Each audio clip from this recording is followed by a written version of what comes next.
बुलेटिनच्या सुरुवातीला एक मोठी बातमी।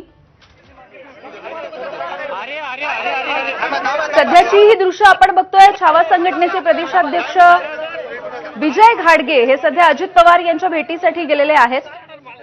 काही दिवसांपूर्वी सुनील तटकरे यांच्या पत्रकार परिषदेमध्ये राडा झालेला होता। त्यावेळेला विजय घाडगे यांना मारहाण करण्यात आलेली होती आणि सध्या विजय घाडगे हे अजित पवार यांच्या भेटीसाठी निघाल्याचं कळतंय। ते माध्यमांसोबत संवाद साधतील।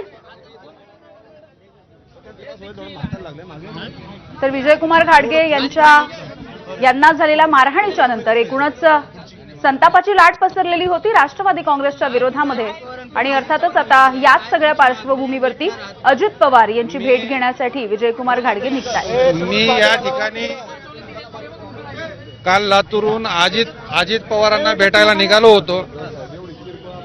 मुंबईला थेट त्यांच्या देवगिरी बंगल्यावर जाणार होतो, परंतु पुण्यातच आहेत म्हणून मी पुण्यात मुक्काम केला। त्यांनी सांगितलं मला की 11 वाजता आज सकाळी भेटायचंय त्यांच्या लोकांनी। 11 झाले, 12 झाले, आता मला वाटतं 2 वाजायला लागलेत, तरीही निरोप नाही।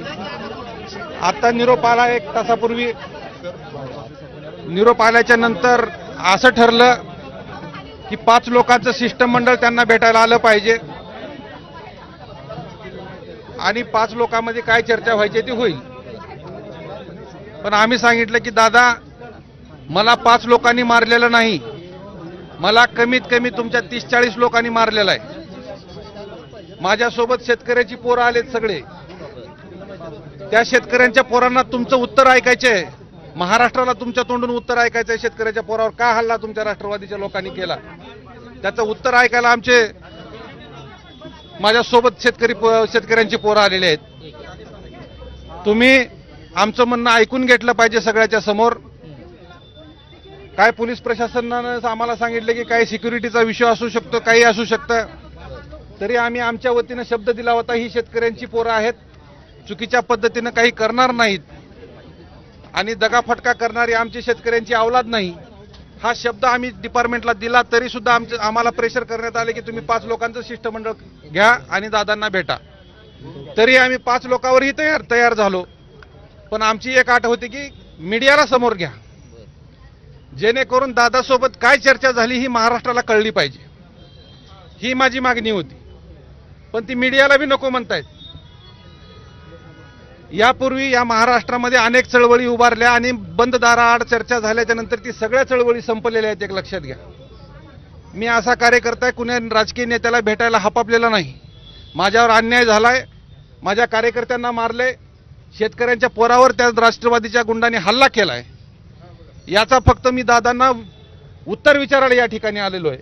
दादांनी ते आमच्या समोर ऐकायला पाहिजे होतं आणि मीडियाला समोर घेऊन आमच्यासोबत चर्चेला तयार व्हायला पाहिजे होतं, मन मोठं करून। कारण तुमचा कृषी मंत्री चुकलाय, तुमचा राष्ट्रवादीचा युवकचा प्रदेशाध्यक्ष चुकला, हे तुम्ही मान्य केलं पाहिजे। त्याची पक्षातून हकालपट्टी करून किंवा त्याचा राजीनामा घेऊन दादा ह्या शेतकऱ्यांच्या पोराला मारलेलं माघारी येणार नाही।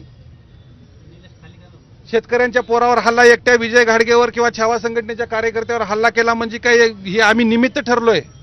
तुम्ही महाराष्ट्रातल्या शेतकऱ्यांच्या पोरावर हल्ला केलाय, महाराष्ट्रातल्या शेतकऱ्यावर तुम्ही हल्ला केलेला एक लक्षात घ्या। माझं असं ठरलंय आता मी अजित पवारांना बिना कॅमेऱ्याचं आणि बिना मीडियाचं भेटणार नाही। कारण राजकीय पुढाऱ्यांनी आतापर्यंत सगळ्या चळवळी बंद दरवाजा आड बोलावून घेऊन सगळ्या बंद पाडून टाकल्यात, म्हणून मला ही चळवळ बंद पडू द्यायची नाही। अजित पवारांची भेट झाली हरकत नाही, मी इथून आता थेट लातूरला जातोय, तिथं जाऊन माझी आंदोलनाची पुढील दिशा माझ्या कार्यकर्त्यांना बोलवून घेऊन पुढील आंदोलनाची दिशा ठरवतो। अजिबात जाणार नाही, अजिबात। माझं दादांचं काही बोलणं झालेलं नाही। त्यांच्या लोकांचे निरोप आमच्या लोकांसोबत सुरू आहेत, त्यांना सगळ्या गोष्टी मी सांगितल्या।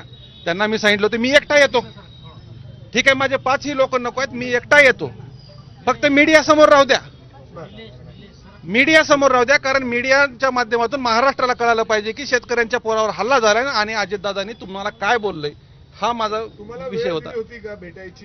11ला भेटू म्हणून त्यांच्या लोकांनी सांगितलं होतं, पण आम्ही सांगितलं होतं की आम्हाला ऑन कॅमेरा भेटायचंय, मीडियाच्या समोर भेटायचे।